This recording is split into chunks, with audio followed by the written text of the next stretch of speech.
What's going on, guys? Welcome back to another one of our seven-figure fitness business podcasts. It's your host, Iggy Odighizuwa, here to help you stay calm, change lives, and have business on your terms.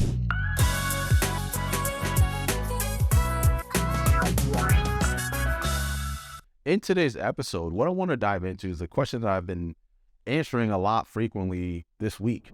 It's, what is our process? How do we grow and scale businesses? There's about 4 phases to the process that we have, and I love having frameworks, right? For you guys to understand, when you're building anything and when you're scaling anything, you need to have systems, right? A system is just a documented, a repeatable process to carry out any given activity, right? And so that could be a written process, it could be an automated process, it could be an SOP that somebody else carries out. Having it documented gives you systems. Like, that's how you actually build a system. So our process for building and scaling online businesses is clearly documented, and it's a system for how we launch brands, how we're able to bring on a new brand and get it to a point where within a week of launching, it's already producing a 5-to-1 return on ad spend. So there's 4 processes, 4 phases that we go through. The first phase is what we call foundation. Now, during the foundation phase, what we're doing is we're analyzing the audience, we're analyzing the offer, we're analyzing the brand, and we're also analyzing the personality of the entrepreneur or the face of the brand, right? And trying to put together and trying to figure out, like, what's going to be the best way to craft a campaign, an offer that's going to allow us to target a specific audience and put an offer in front of them that's cold friendly, meaning that it solves a specific problem that they're actively looking to solve, right? They're looking to make a purchasing decision around this particular problem. So that's the foundation, right? And it requires a lot of research. It requires processing a lot of information and gathering a lot of data. And remember our acronym, our CADE acronym: compile data, analyze data, data-driven strategic planning, execute, CADE, right? So in the foundation process, and if you start to listen to me or hear me talk long enough, you realize I'm repeating myself a ton. And a lot of the things that we do is very repeatable. We repeat a lot of the things that we do. So I'm taking the CADE framework through the foundation, right? As we're establishing the foundation, we're compiling a lot of data, we're analyzing a lot of data, and we're using that data to develop data-driven strategic planning. Who's the target market? Who's the target audience? What type of brand do we need to put together for this target audience? And what type of offer do we need to put together that's going to be a no-brainer for this audience? You know, what problem are they actively searching for? And how do we craft a solution that's going to make sense for them? So that's the CADE framework right there, just in the foundation process. All right, once we complete that for the foundation, we go through the CADE framework again for pre-launch. So now that we've laid this, again, what we're doing is we're double checking things. So in the pre-launch, we document everything that we need to cross-reference, anything that we need to check. Again, what we want to do is want to measure twice, cut once. Measure twice, cut once. So what we're doing before we launch is we're just looking at everything. We want to inspect and want to double check things. We're checking links. We're looking at the brand. We're analyzing it, and we're making adjustments and trying to catch as much as we can last minute. Now, obviously, like, we've launched brands and there's been mistakes and there's been broken links and things like that. Nothing's ever going to be perfect, but the more at-bats that you give yourself, the more runs that you have at anything, the better that you get. So the pre-launch phase, where we're starting to double check and we're making sure we're approving things and we're getting things dialed in. And then when we go live, that's phase 3, is going live. And a lot of people don't even make it to phase 3 because they're just so stuck in uncertainty, and they feel insecure and they feel fearful of what if it fails, what if it doesn't fail. And that's why, like, clients, when they work with people like us who've actually done the thing and know what they're doing, they get to borrow our confidence and our certainty in the process. They get to borrow that and leverage that to actually push, go, and go live, right? So we're actually holding their hands and we're pushing it live with them. So when we go live, there's 3 steps that we're going through. Step 1 is audience verification. Right? We've done all the research in the foundation. We've measured twice, cut once, verified everything is buttoned up, but now we need to validate the research and the decisions that we made based on data that we've seen in the marketplace. Step one is validating the audience. So it's audience verification. So what we do in step one is we want to make sure that we're actually attracting the right people at the most impactful stage of the sales process. So for us, the way that we measure our initial results is we want to get the right people on the phone. And initially, we're looking to just get 1 out of 10 people that we get on the phone with to be a good fit. You're never going to get 10 out of 10 people on the phone who are a good fit. So initially, we just want to get 1 out of 10 people, right? So for every 10 people that our salespeople talk to, is one of them a really good fit? If they are, then it means that we are attracting the right people, right? So we've been able to verify that we're getting the right people coming through our sales process and getting to the most impactful stage of the sales process where they're legitimate opportunity on the phone with one of our sales reps, whoever's the face of the brand or whatever it is, they're getting on the phone and having an opportunity to actually make an offer to that person. Once we validate and verify the audience, step two is message optimization. So now what we're doing is we're listening to the people that are the right fit, right? So if we get somebody who's a 10 out of 10, we want to listen to that conversation. How do they describe why they jumped on a call with us? How do they describe why they even came to us? How do they describe their problem?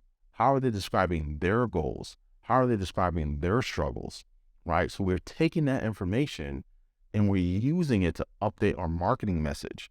We're weaving that information in our ad copy, in our videos, in our content that we're posting on our pages. And we're also weaving that information into Charlie. We're training Charlie to have those types of conversations, to ask better questions to the prospects that are coming through for that brand. Side note, if you don't know what Charlie is, you're likely either just watching this for the first time or you live under a rock. Charlie's our conversational AI that automates appointment setting, booking, vetting, qualifying, anything that you need when it comes to pre-qualifying a prospect and pre-converting them before they get on the phone, right? So what we're doing is weaving that messaging through Charlie. We're weaving that messaging through the lead gen. We're weaving that messaging through emails, through different reminders, and throughout the process, we're also weaving that messaging through the landing pages, through the thank you confirmation messages, to anything that they're going to see before they get on a call. That's message optimization. You have to be actively taking information that you're gathering from the prospects that you want to be attracting more of and relaying that information and using it to update the entire system, right? To update the entire process, right? So we start optimizing the messaging, and there's a specific result that we're looking for in step two. We want to see an increase in applications and an increase in booking. Because if we do it right and we accomplish message optimization, we're attracting more of the right people, and now they're going through our entire process at a higher success rate, which results in an increase in throughput and more calls being booked on the calendar, right? So then we know we've accomplished message optimization when we're getting more calls being booked on the calendar, more people showing up, and more of the right people are actually attending those calls. And then from there, we want to see more calls being booked. We want to see an increase in show rate, and then we want to see an increase in throughput. And then from there, we transition to step three, which is campaign optimization. So now we know we're talking to the right people. We know that our messaging is right. Now we start to optimize the campaign and making sure like we're getting consistent sales conversions. All right, so it might need to, even in message optimization, we might need to adjust the sales process. We might need to tweak the sales script a little bit, adjust the questions that we're asking during the sales calls, and make sure those things are refined. So that's a part of message optimization, is like your entire messaging top to bottom, right? Do we need to adjust how we're pitching and presenting the offer? All right, so that's a part of message optimization. So we want to get that done.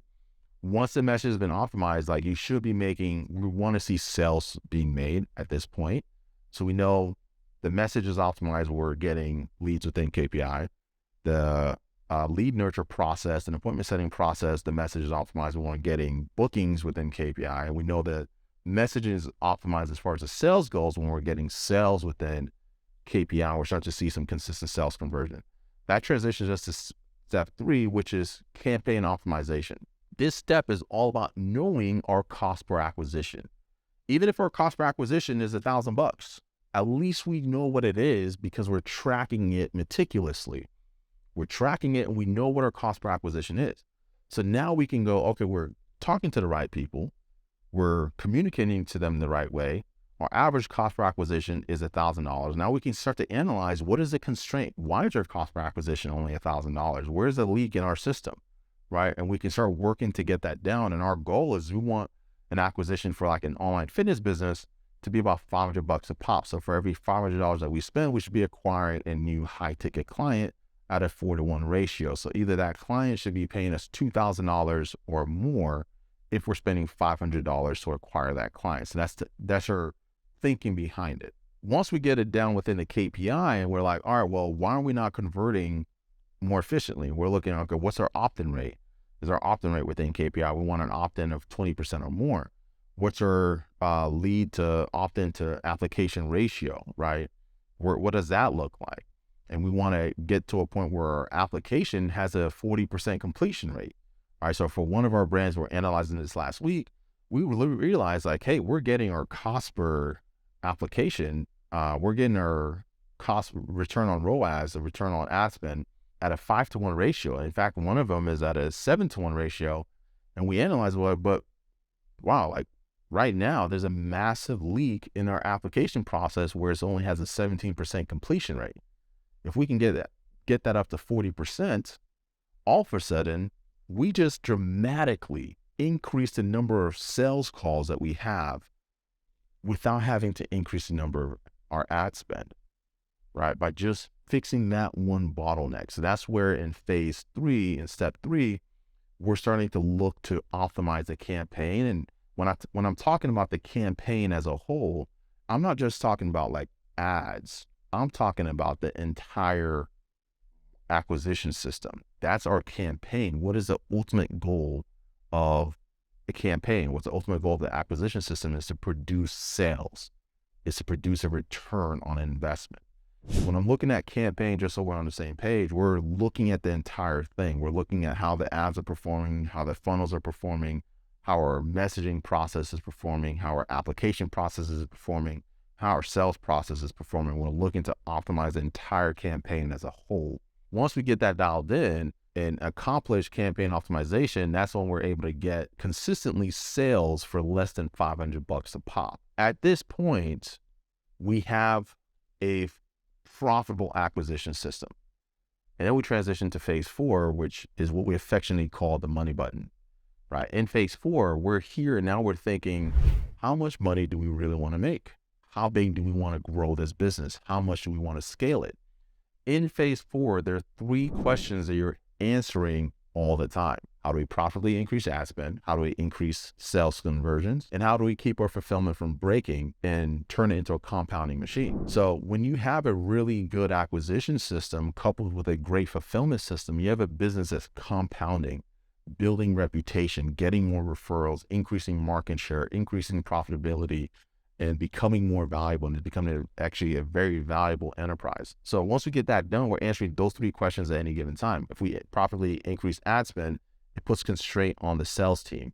They have less capacity. We may need to hire more people. And then once we increase the capacity for the sales team, now it puts a constraint on the fulfillment team. We need to bring on more coaches. We need to make sure clients are staying and giving us referrals, giving us testimonials, and building the reputation of the brand. Like, how do we keep fulfillment from breaking and making sure that people are getting results at scale? So we may be able to properly increase ad spend, but if fulfillment's broken, we're not going to be able to scale and grow this business until the fulfillment gets right. All right. So that's really what we're looking at any given point throughout our entire process where we're answering those things. So I hope you found that helpful. That gives you a high level overview on how we build fitness businesses and businesses, online businesses in general. It's the same process, whether we're building a B2C or whether we're building a B2B, whether we're building our own business. Like, I hope you can start to, even as you're watching us build AIsetters.com, you start to see some of those things where it's like, okay, we got the foundation layer. We know the offer that we're delivering, the results that we're guaranteeing. Like, we're going to be getting you a booking per day guaranteed using our AI, all done for you without you lifting a finger, right? So if you're an online fitness professional whose business depends on getting on qualified sales appointments with prospects, that's a no-brainer offer. It's like, what? We automate the lead gen. Charlie spits out qualified bookings, and then you just got to close them, and that's it. We got the foundation laid down, right? We went through the pre-launch phase. We're live. We have ads running, right? And we're going through phase one, step one of going live, and we're actively going through the entire process. The same thing is done no matter what the offer is. No matter what the offer is. And that's why having principles and frameworks that you operate on allows you to be successful no matter what market that you dive into, because you're a man of principle. I love this quote where it's like, a man who understands principle can be successful no matter what environment is in. A man whose success is dependent on methodology, as soon as anything changes, he is unable to adapt and thus will suffer loss. If you build your business based on principles and frameworks, it doesn't matter what market you're in because you're going through the same process. Think about how agnostic our process is. We establish a foundation. We're gathering data, doing research, going through our CADE framework. Then we transition to phase two, which is pre-launch. And we're measuring twice, cutting once, dotting our T's and dotting our I's and crossing our T's, right? And then we transition to going live. Step one is audience verification, making sure that we're attracting the right people. Step two is message optimization, taking the information that we're gathering from the right people that we're actually talking to, not based on what we did research on, but what they're actually saying, optimizing the messaging, getting that right to a point where we're getting consistent conversions at every step of the process. Then we're going to campaign optimization, and then we'll look at our money button, and then we're looking to actually scale this business. That is a process. It's an in-depth, it's a very hands-on process, but that's what it looks like. And if that's something that you're like, wow, you know what?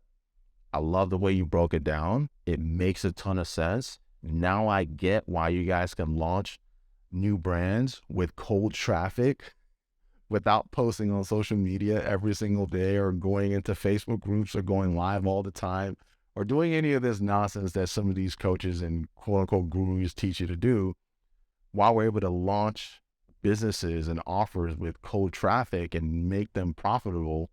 That's the process. You get the game. Now I feel like, wow, I got all the information, but ain't no way in the hell I'm going to go and try and implement it on my own.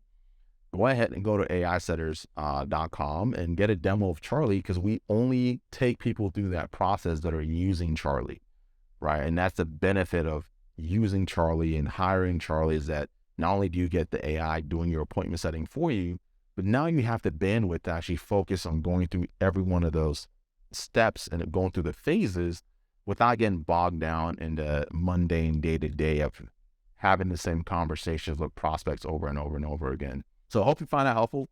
If you did, go ahead and click the link somewhere in the show notes or wherever to get a demo of Charlie. So if you want us to take you through our launch process, you want to take us through our scaling process, and you want to be our next brand that we are able to launch to 7 figures, reach out, go to aisetters.com, schedule a demo of Charlie, and then it's just a benefit of using Charlie. We want you to continue to use Charlie, so we're going to make sure your business is as profitable as possible and that you're getting results. Otherwise, you have no incentive to use Charlie ongoing. So hope you found it helpful, and I'll catch you in the next one. Till next time, stay calm, change lives, and have business on your terms. Deuces.